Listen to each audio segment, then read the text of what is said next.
Hello, folks. My name is Mandy St. Germain, and I'm back with you today to give you a bit of a deep dive into your results of your 4D-i, your four dimensions inventory. So, here at One Smart World, we believe that everyone is smart in our own way, and when we collaborate, we are truly smarter together. So, we're starting with the framework that we think you're already smart. What we're going to learn more about today is how you're smart. So I'm assuming that you have your professional development portfolio in front of you. So your printout, your PDP as we call it, or your Smart Skills Builder profile. You may also be looking at your results online, and this is what your dashboard might look like. So I'm going to go into a little bit of detail on each of these. But before I start, I'd just like to say, if you're looking at your results for the first time, please remember every score is a good score. There are no good or bad results. There's no ideal profile or score. Nobody can score high or low in all the areas. That's just the way the numbers work. We make you make choices. This is not a test of your abilities or your competence in thinking. Your results will simply tell you how much you prefer to use the thinking strategies that we're offering you. Excuse me. Thinking styles are about your preferences, not your abilities. So we're not testing you in any way about, how quickly you can make a decision or how effective that decision was that you made. What we're looking at is just simply your own self-assessment of how much you think you like to do these things. So you can like to do something, but not necessarily be good at it. So for example, dancing. Many of us love to dance, have a great time doing it, but we may not be called by Dancing with the Stars to be on their next show. Likewise, we can be good at something but not really like it.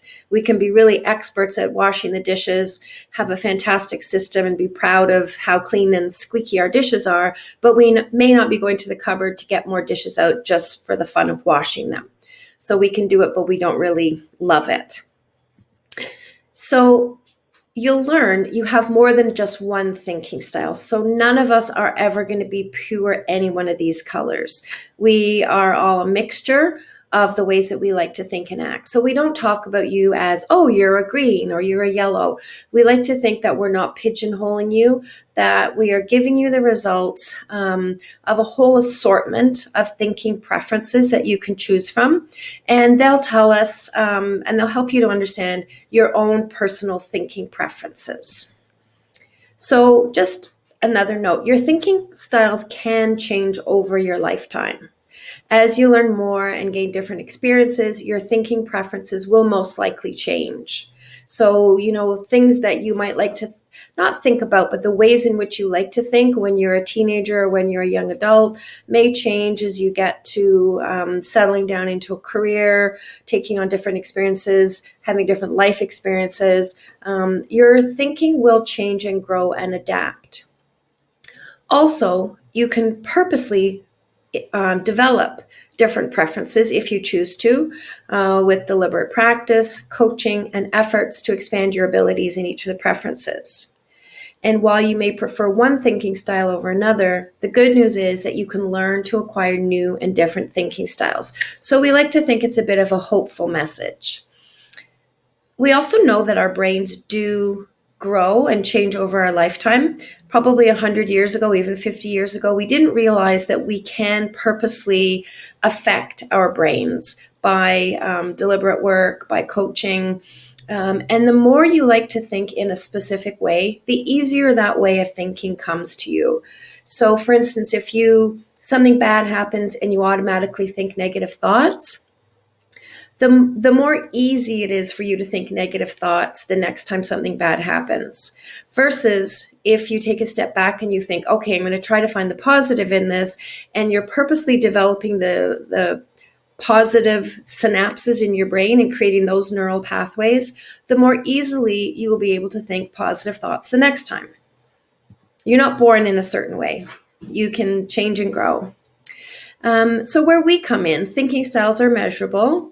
Your 4 dimensions inventory gives you a profile to know yourself and to measure how your preferences compare to other people's thinking. It also gives you some information to help decide how to develop the additional skills you need to succeed in life. Thinking styles are not good or bad. It's all about the fit. Most jobs require people to use more than one thinking style. The best performers have more versatility. They can shift and adapt their thinking to match the specific job that needs to be done. So, for example, if you're a very analytical person and you really love diving deeply into research, or getting into the nitty-gritty of things, and you just really love the depth of thinking things through really, really deeply, and you're doing that, and somebody comes along and says, can you help me with this wonderful idea that I'm developing? I think it could be great, and I'd really like to have your ideas. They're basically requesting you to shift from using your analytical thinking to use your green creative thinking, as we call it. So your analytical thinking isn't going to help you in that situation when you're being asked to come up with new ideas or contribute to ideas. So in your head, you have to do a little bit of a shift. So the thinking style that you prefer would be at the top of this model. So we call this the 4S model. So your thinking style is at the top. So the one that you kind of prefer. On the right, as we move around here, your thinking can also be part of a stage of a process. So often when you're in the beginning stages of a project, your green creative thinking would be the most helpful at that point. So coming up with new ideas, new approaches, what's success really going to look like. So you're just sort of starting to do some divergent thinking and really opening up your options. In the middle of a project, it might be more about doing some analytical thinking. And then as you move through, you'll get to some decisive, concluding, making recommendations kind of thinking. And different types of thinking are helpful at different times. So if you're at the end of the project and somebody who loves creative thinking says, wow, I just had another idea, I think we should go back to the beginning.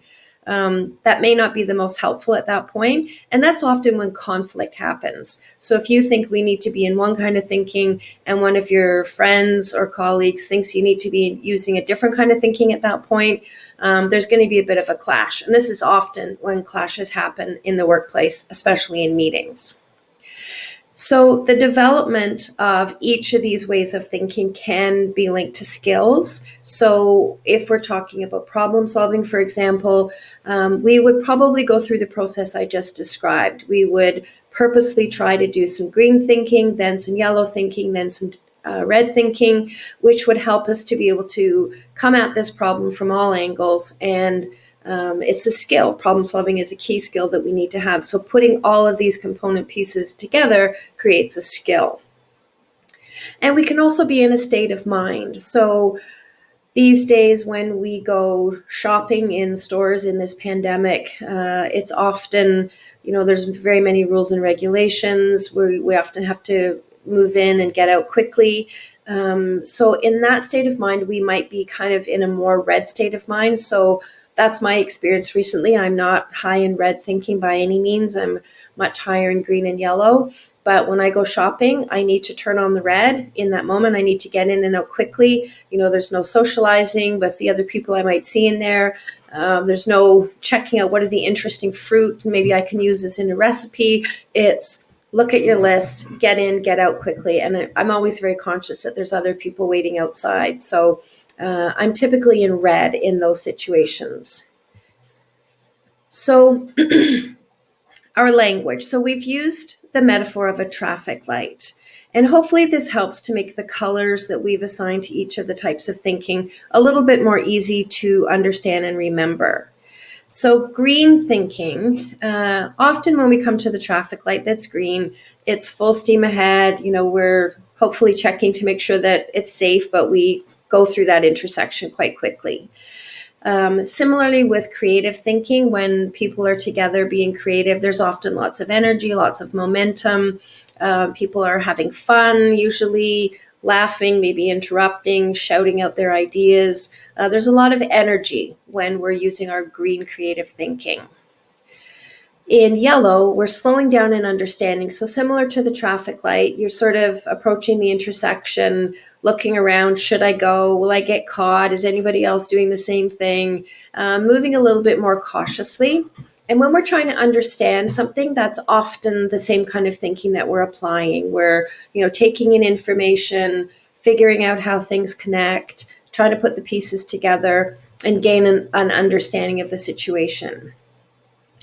With our red thinking, similar to the light, you come to a red light, you're supposed to stop.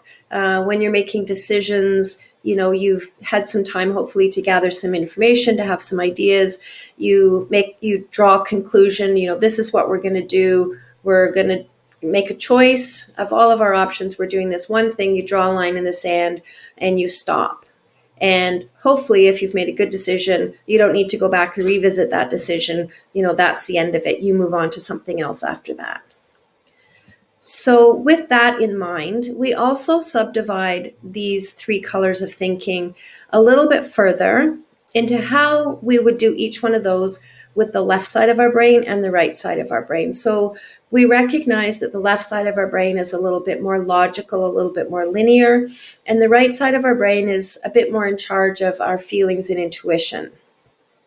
So we call the left side of our brain thinking strategies, the cool side, and the right would be the warm thinking strategies.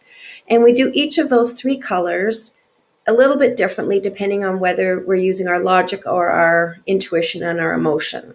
So creative thinking with the left side of our brain is a little bit more deliberate, assigning a process to being creative at the beginning of the conceptual stage of something. Understanding in yellow is usually a bit more about understanding of facts and figures, putting it together, comparing, analyzing. And decision making with the left side of our brain, the logical side, is we call critical thinking. It's a bit more about making decisions that are, often could be considered to be like cold, hard decisions based on facts. It's the right thing to do based on facts. With the right side of our brain, our green creative thinking is a little bit more intuitive. So we can be creative. Sometimes we don't even know where these crazy, wacky ideas come from. They just occur to us. Sometimes in the middle of the night, when you're out with the dog, when your mind is relaxed and you're removed from the problem. Sometimes intuitive ideas will come to us.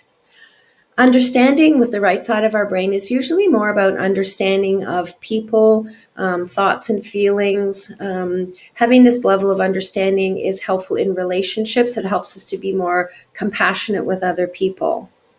And then decisive thinking with the right side of our brain is more the decisions based on our emotions or our values, what we believe to be good or bad, or also gut intuition, sort of, what occurs to you in the moment, the feeling you get about a person or a situation. You're getting into the elevator with somebody and they just feel a little bit icky. You don't know why, but you just get this sense that that's not the right thing to be doing. So if you think of the thinking tools that I'm about to describe as tools that you can use, so you have them in your pocket and they're all helpful to you, but they're all helpful to you in different situations. And what you really need to know is, yes, I like to use this, or no, I don't like to use it. But in this situation, this might be the most appropriate tool to get me what I need. So being adaptable is the key. The goal is to have the adaptability to use a thinking strategy that's most appropriate and helpful to you. So as we always say, the piano has 88 keys, and the more you can play all the keys, the more beautiful your music will be. So I'm looking now at page 3 of a printed out profile. So it looks like this. So also we have the graphs if you're looking at your online version in your dashboard, if you just click on the one at the top that says My 4D-i. So we have the same information in print version and online. Online, you can click on any of these bars at any time and you'll get more drop-down menus with more descriptions than what I'm giving you right now. So if we're just looking here, so we've looked at the overall colors. We haven't talked about white yet, but I'll get to that. And then we talk about the mindsets, as we call them, which is using each of these 3 colors with the left and the right side of our brain. And interestingly, in red, in decisive thinking, when the research was done at the beginning, when we were creating this instrument, it was found that we as humans make decisions in 3 distinct ways. So one part of that is logical thinking, one part is using our values, and then one part is using our intuition. And each of those ways of thinking is helpful in different situations. The key to life success is knowing which is the right one to use at the right time. So after that, we drill down to what we call the strategy level. So I'll describe each of these strategies to you. So it's very normal that people have highs and lows across the board here. This person has quite a distinctly high score in the 3 green, 1 yellow, and 1 red, and then also quite a few distinct lows. So if you look, there's a 1 in clarify and 2 in crux. Doesn't mean that they can't do those ones, those strategies. It means they prefer not to use them. So in these questions, when they were offered all the options, would you like to do this or this? Time and again, they didn't choose that they would, take time and clarify or ask questions or drill down and get to the crux. What they would love to do is come up with new ideas. So that's all that means. Also, in terms of the numbers, we say if you've got scores that are over 80 or 85, those are strategies that you really like to use. The scores that are less than 20 are ones that you probably don't choose to use on a regular basis, or maybe even avoid using. And as we've already said, the more you can use all of these thinking strategies, the more that it will help you in life. So, I'll come back to that. So we also have the white scores. So this is personal spirit. And there's 3 factors in personal spirit, and I'll get into those a little bit more further on. But these are strategies that we think really help with life success in general. So these scores will change a little bit more rapidly than your red, yellow, and green scores will change over time. These scores can change, if you're finding yourself in a situation where you're feeling disempowered, there's a lot of change going on in your life. I think at this time where we're sort of still in the middle of a pandemic in early 2021, I'm really noticing people's scores in sense of control are quite low compared to how they have been in previous years. I think this is from we just don't know when things are going to open up again. Things are open, people are working, and then they're closed again because we have more cases.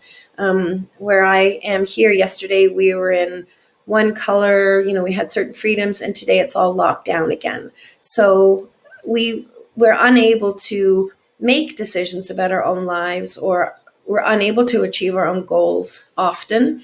When the outside world is so uncertain. So this will impact your sense of control and ultimately your personal spirit in general.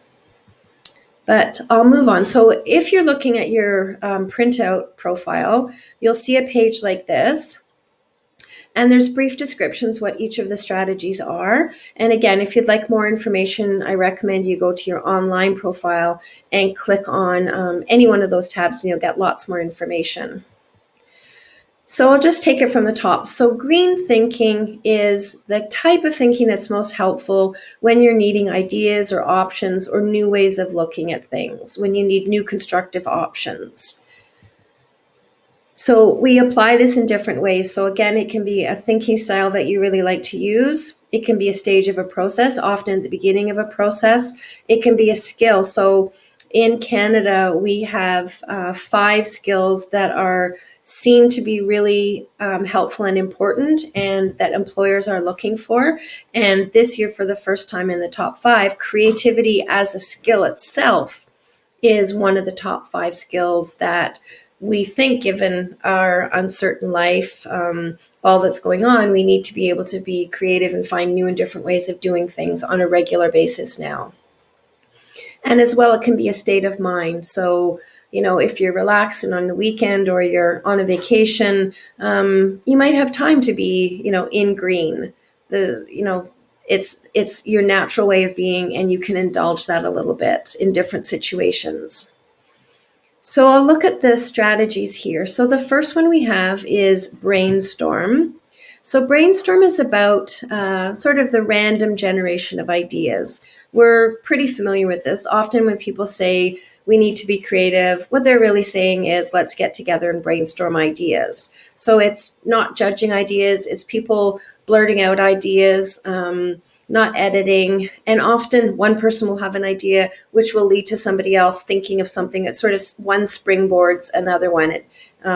One leads to the next, to the next, to the next. And hopefully when this is going on, people aren't editing, aren't judging, aren't going, oh, that'll never work here. Oh, we already tried that. Because that'll shut down brainstorming right away.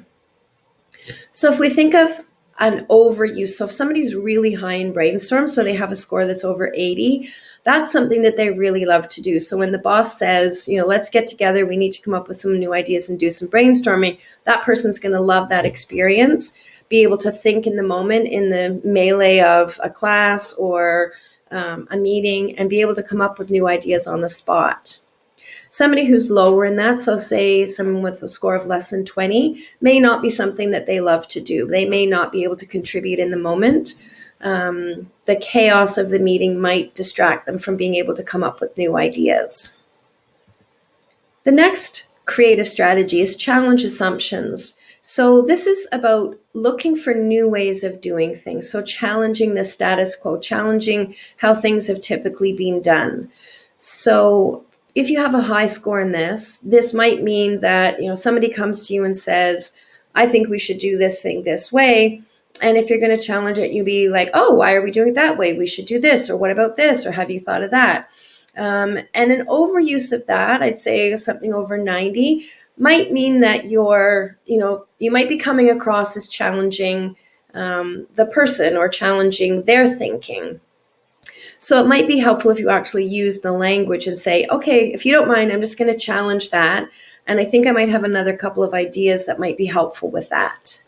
So somebody who will be low in challenge, so under 20, might be quite happy with, whatever you say, whatever you offer. Sure, I'll do that, no problem. And I would say that there's a time and a place to challenge. If it's your first day on the job, challenging how people are doing things might not be all that helpful. If something isn't working and you can see that it's not working, stepping up and challenging it might be helpful.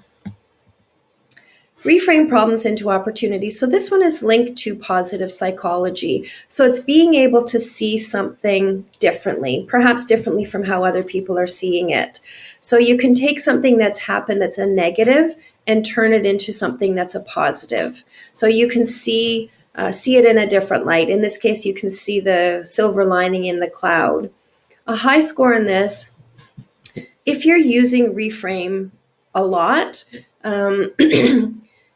it can almost be viewed as you don't really get what's going on. Like if you're really quick to reframe and you feel the need to find the positive when something negative has happened, just be aware that the other people around you may not be quite as quick to do that with you. They may need a little bit more time to come to terms with it and be able to find a positive. The worst thing I think of, which I have seen happen, is at a funeral when somebody has died and somebody feels it's the appropriate time to reframe that tragedy into something positive and say, oh, well, the person's not suffering anymore, may not be the right thing to do in that moment. They may not be ready to reframe yet. So having a little bit of sensitivity about, will this be welcome? Is my reframing the right thing? Might be helpful. Also, it's, if something has gone wrong and somebody can reframe quickly, it does help to open doors to, a different and better way of doing the same thing the next time. So that's why it's seen as a creative strategy. A low score in this might mean that it's more challenging for you to be able to find the positives when something negative has happened. Envision possibilities. So this is almost about seeing things that don't exist yet. You're able to see potential in things, see potential in people, even if they can't see it in themselves. Somebody who's really high on this might be thinking, several steps ahead. They can see where they need to be in a year. They can see pictures of things. Often I found people who are really high in this can see visual images of things that don't even exist yet. Somebody who would be low in this might have a harder time. They might be more sort of reality based. And this is very much seen as a leadership skill now, in that there's so many challenges and so much uncertainty ahead of us that people who can sort of envision where their organization needs to be in the future, or what kinds of things they need to be putting in place today to be prepared for the future, will really be able to stay competitive. The problem is if somebody's really high in this and they're working with people who are really low, the people who are lower may need a few more steps clarified for them to understand how they can reach that vision. And go with the flow is one of the warm green thinking strategies. So this is kind of more, more intuitive. So when we're in the flow, we're a bit more relaxed, we're comfortable with uncertainty, we may not know where we're going, we're not rushing for decisions. And this is creative because the more you can sort of sit with something and be okay with not having a decision, not having a concrete plan, the more likely you are to come up with creative strategies. So high in this would be somebody who's completely happy to go on vacation and not have a plan. You have your passport and your bathing suit and you're good to go. A lower score in flow might mean that you need a little bit more certainty. Decisions need to be made a little bit more quickly to fill the gap of the uncertainty, the time of uncertainty. And then flash of insight. So I would say this little girl has just had a flash of insight and the people around her perhaps have not yet. So it's all of a sudden something just occurs to you and the rest of us may not know where that has come from. And again, this often happens when you're removed from a problem. People talk about waking up in the middle of the night with an idea. They're relaxed, they're on a beach, they're not even thinking about it and all of a sudden something will occur. So this is a very valid way of getting ideas as our brainstorm, challenge, reframe. But this one I find is done often more when people are by themselves. They're not in the chaos of a class or a meeting room, and they have time alone. And I've heard people say in a meeting, I can't think of anything right now, but leave it with me for a couple of days and I'm sure something will occur to me. So if we had something we needed to think through together at the beginning stages of a project, we could say, instead of just saying, let's think outside the box or let's brainstorm, we could purposely elicit each of these strategies in order. Often a good order would be, let's envision what an amazing solution would look like here. Let's challenge how we've done things in the past. Let's reframe the negative, perhaps we don't have a lot of money or time to figure this out. And then let's do some brainstorming. So we can start using these actually as language that we can use when we're working with other people. So that's green. Yellow is the color that we use when we need to understand something, get organized, drill down deeply into something, analyze, just get clear on what the facts and the feelings are, and also connect at an empathy level. So the strategies here are, in cool yellow, we have scan, structure, and clarify. So scanning is one of the initial stages of gathering information. So it's sort of looking around, seeing what's happening, excuse me, checking out the environment. It's often gathering information, doing research. Really, people who would be high in this would probably like to have and need to have a lot of information before they would feel comfortable launching into something. If you have a lower score in scan, it might be that perhaps you don't need as much information. You don't tend to feel the need to do a ton of research before you feel comfortable launching into something. We all have our level of information that we find most helpful to us. Structure, information. So, here we have Post-it notes very neatly stuck in a very organized way, very analytical way. So structuring helps you to be able to analyze the information that you have gathered. So people who would be really high on this, so a score of say 80 or 90 or above, really love structure and need structure. And the structure probably would come easily to them. Somebody with a lower score in structure, probably don't need that level of structure to be able to organize their thoughts. I find people who are really high on structure often have systems for things. So those people doing the dishes who have their way of doing it. Or you come home at the end of the day and you put everything, your shoes in one place, your keys in one place. You always know where they are. You have a system for that. People who are lower on structure, perhaps not so much. And I find this is one that can really drive people crazy. at work and at home, if one of you is high in structure and the other's low in structure. In one situation, there's like a real need for systems for things, and the other, there's not the need for systems. So we can actually help each other if you ever do happen to pair with somebody who's higher or lower than you in this one. Just understand that this is, a different need that we have. Clarify understanding is asking questions just to make sure that you know what's expected of you, you're understanding the situation, when you start working on this thing, what you're going to do first, how it's going to go, what it's going to look like. It's gathering information so you know what to do, basically. So these questions are just like, so when I come to your building, I'm going to park in such and such a place. Is that correct? Correct. So low score on this would be people who, ask a lot of questions to ensure their understanding and perhaps don't feel comfortable launching into something until they have a really strong sense of understanding of what's going on. Lower score in this might be you're not asking those questions. Perhaps you've got yourself into trouble a few times because, you've arrived and not known where to park or which building to go to because you just didn't ask the questions up front. So again, we all have a level of need for different types of information before we can launch. In warm yellow, so again, still understanding, but this is more on a personal level. So tuning in is really paying attention to what's going on with another person. So people who have high scores in this would really almost have an intuitive sense of, picking up on body language, picking up on, unspoken gestures. They would really understand what's going on. They can almost feel it in their bones. They get what's happening at an emotional level with people. Lower score in this might mean you're not picking up on those things. Maybe you're focusing more on, the facts and figures of the situation, and you're missing the important body language that's happening. Empathize. So this is where you're really feeling what's going on with somebody else. And if they're happy, you're happy. If they're sad, you're sad. So you're almost feeling the same feelings that they're feeling.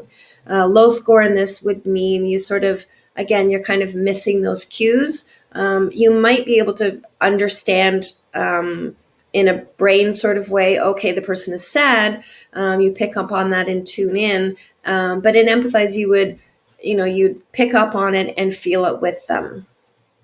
So I always think people who are, high in tune in can notice what's going on, and empathize can sort of understand at what level to pitch their message. Is this the time to reframe? They kind of get the whole, communicating at the level that the person wants to be communicated with level. And then express feelings is where you're able to talk about your own thoughts and feelings in a way that's helpful, collaborative. People high in this probably like to talk about their feelings, and I would say also have a need for their feelings to be understood. So if somebody is expressing their feelings to you and you think, oh, this person might be high in express, they're looking for a sense that you're listening, first of all, and that you're getting it. You can paraphrase and say it back to them. Oh, so what you're saying is this, and be like, yes, got it. Somebody who's lower in express feelings may not know what their feelings are to be able to speak up about them. They may, be a bit more quiet, a bit more hard to read. They still have feelings, but they may just not be speaking up about them in that situation. And I think this is a very important one also, because being able to advocate for yourself and talk about what's going on with you is very helpful in relationships. So where the first three in yellow, scan, structure, and clarify, are helpful in learning, doing research, organizing your work, being analytical, these three, tune in, empathize, and express, are very helpful in relationships. So if you need to focus on any sort of relationship building, these might be ones to work on. In red, this thinking is helpful when it's time to make a decision. So when we need to get to the crux, assess what the problem is, actually make a decision, validate that, we ourselves have made a good decision or somebody else is about to make a good decision. And again, we can decide in three different ways: head, emotion, and gut, depending on what the situation calls for. So getting to the crux is really drilling down, getting to the root cause of something. So before making a decision, you're asking some questions to make sure that you understand the problem fully before you make a decision. So high score in this would mean you really like to get to the crux. You're asking some tough questions. Why is this happening? Why? They say if you ask the question why 5 times, you'll get to the crux of something. So why is this happening? Why do we have a morale problem? When did it begin? All those kinds of things. Low score in that might mean you're not asking those questions. You might also be picking up information through your emotions. You might be noticing what's going on with people, and you might feel you don't need to ask the crux questions. But I'd say it's always advisable to make sure that before you make a decision, you're on track and you understand the problem fully before making any decisions. So conclude is actually making the decision. So weighing the options, we have option A or option B. We're going to choose option A. Boom, we're done. That's it. We're moving on. High in that might mean you like to make the decisions quickly, get them done, get them over with. Making a decision is important to you. Finalizing something is important. You can tick it off and move on. A low score in conclude might mean, I see people who are high in green are often kind of low in conclude. So the fun might be in having new ideas. If you're high in yellow in analytical thinking, when you make a decision, you're saying, okay, I don't need to gather any more information because I've made my decision now. I've decided what I'm going to have for lunch, so I don't need to keep investigating anymore. So you're shutting down the information gathering by making a decision. And maybe if you're high in yellow, the fun part is gathering information. So deciding might sort of nip that in the bud. But it's, calling it and saying, this is what we're going to do. And validate the conclusion. So before making a decision, it's often advisable to go to somebody else and say, what do you think of my decision? What do you think of this course of action? If you're an employee somewhere, you often have to run things by your boss. And normally a boss would probably ask you a few of these questions to make sure you've thought it through, just to check on your decision making. So somebody with a really high score in this might seem a little bit cold in a way. It's like, why should we do that? Who else is doing it? How much is it going to cost? But if you know that going in, you can be prepared for those questions. A lower score in conclude might mean you're not asking those tough questions. And somebody might say, oh, that sounds like a great idea. Let's do that, which may not always be the right thing to do. So there is definitely a need to, prior to making a decision, validate what you're thinking to make sure you're on the right track. Rely on experience. So these are Inukshuks that we have in Canada, and they're actually built as an indicator that people have traveled this path before. So you can learn from the experience of the people who have gone before you to know that this way is safe. And I think they're also seen as a greeting. So in our often lonely and desolate climate in the Arctic, there's not a lot of humans around. So this is sort of an indication. It's like, yeah, people have gone before you. It's welcome land. So similarly, when you're making a decision, we can often reflect back on our own experiences of how things have gone before. So somebody with a high score in this would, reflect back on their experience quite a lot. I've made up my mind about this thing. This is how I'm going to do it. Somebody who's lower on experience might keep revisiting and looking for new information, looking for new ideas when they're making a decision. So if it's something you have got experience with, often your experience could be a good indicator. If it's something you haven't had experience with before, new information or ideas might be what you need to get in that situation. Values-driven decision-making. So here we have some hockey fans who are overjoyed by their team's win, I'm guessing, or maybe being greeted by a hockey player here. So fandom is often based on our values. So, we feel passionately about this is the right team or this is the right thing to do based on our values. And it's often, I live in this town, so this is the best team. But it's using your values to help you make decisions about what's the right thing to do or the wrong thing to do. People who would be really high in this Their values are almost a filter through which they make all their decisions. And if you're low on it, it doesn't mean you don't have values.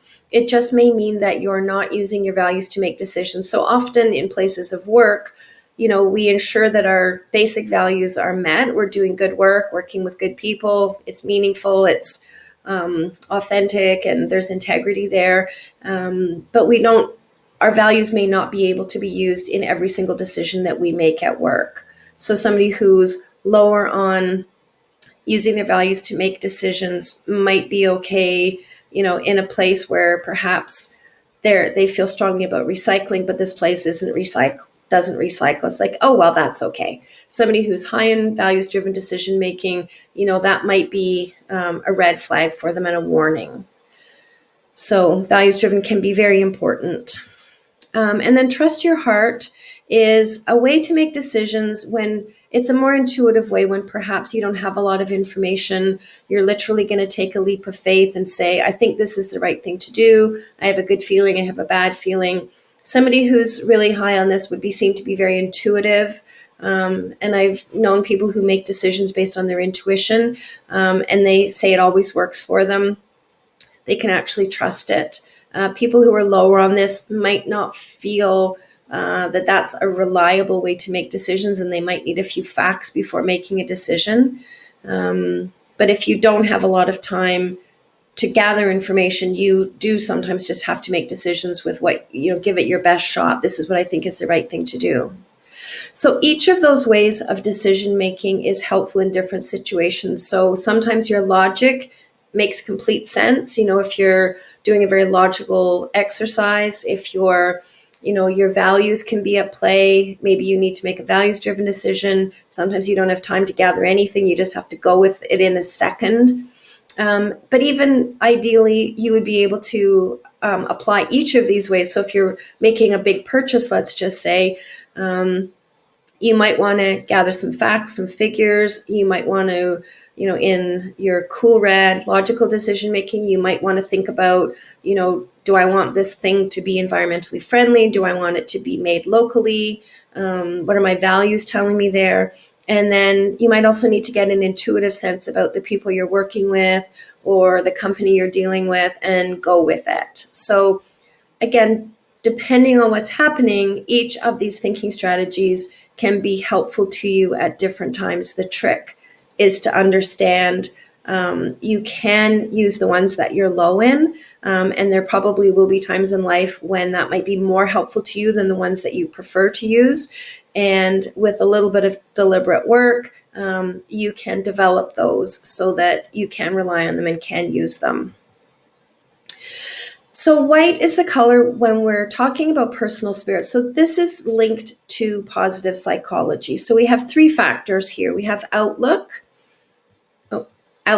sense of control, and initiative. So the question is, which one? This is a standard light socket or electrical socket. One of them has been changed. So the question is, when you wake up in the morning, which one do you plug into? The one that's the happy, optimistic looking one, or the one that looks a little bit more sad? So again, your white can be applied at in different ways. We see it as quite distinct from red, yellow, and green.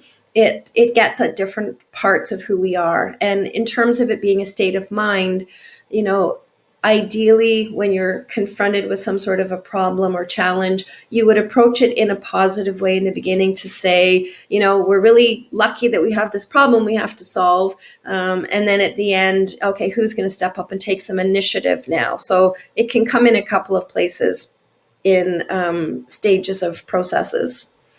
So your outlook is, how positively or negatively you see the world. So it's kind of odd that there's actually a measure, but the way you've answered the questions will indicate to us, do you trust the world? Do you think the world is a good place? And so the scores that you receive, the higher your score, the more positively you see the world. So scientists say that this is really important because people who have a more positive outlook tend to give themselves less stress and less worry. And apparently you can have really bad habits, eat too much, drink too much, and not exercise. But if you're very positive, you'll have less stress in your life and you will have greater wellness. So this is a really important for our well-being. It's important, and other people's well-being. It's important to have a positive outlook. Sense of control is how much you feel you can control what's going on within you. So, your reactions to things, your ability to set goals and achieve them. And as I was saying, in this time of pandemic, people are feeling less and less that they have a sense of control over those kinds of things in their lives. But the good news is that each of these three: outlook, sense of control, and initiative, can be worked on. So if you're looking at your online profile and you click on any of these bars, there's a description and coaching tips. So we know we can learn to have a more positive outlook. We know we can learn how to have a greater sense of control. And then the last one is initiative. So this is how much you sort of stick your head up above the rest of the crowd and take on something more. It's a little bit of a risk often. You see something that needs to be done and you go the extra mile and you get it done. So it's not doing your normal job. It's taking on a little bit extra. So if in your life you're feeling you have a great sense of control around what's going on, you have a positive outlook, you're more likely to take initiative. If you have a lower sense of control, you don't feel you're able to meet your goals and objectives in life, you feel the world is a little bit more scary right now, you're going to have less initiative. So these three things are all linked. And I would say that sense of control is the sort of the stabilizing one here. So if you were to work on any of these, I would say start by working on your sense of control. Start with little things every single day. What are three things that I can control? I can control how much, in my case, I go on Pinterest. I can control what I eat. There's many things that we can't control, but even gaining a sense of control over the little things in life will help you to increase your outlook. So you do see the world a little bit more positively, which will be linked to taking more initiative and taking a few more risks in a positive way. So every day we have choices and decision points, and doing it deliberately and trying to make better decisions just in terms of, my normal way of being is to go to green, think up a new way of doing things and quickly make a decision in red. Maybe we can realize that if we slow down a little bit, we can spend some time in yellow, really understanding the situation and then making a decision. So applying each of these ways of thinking deliberately to help ourselves to be more successful is a choice. So, setback me would be, I'm making poor choices. Sane me would be, I'm just kind of doing it the same way that I'm doing it. And smarter me would be, okay, what kind of thinking strategy do I really need to be using in this moment to help me to be more successful? And we probably make thousands and thousands of decisions every single day. So even if you could apply this to a few small decisions to help you to be a little bit smarter and be a little bit more successful in your relationships, in your work, in your studies, by thinking through where you really need to be and applying the thinking strategy that's most helpful will help to move you forward. So these are just some of the modules that we have in terms of learning, if anybody is interested in these. This is just an example of a book that we have, and that's it for my explanation of the 4D-i. So if you have any questions, please be in touch. We're on LinkedIn and Twitter at One Smart World, and the website is onesmartworld.com. So I hope this has been helpful, and thank you so much for doing your 4D-i and for listening today. Thank you.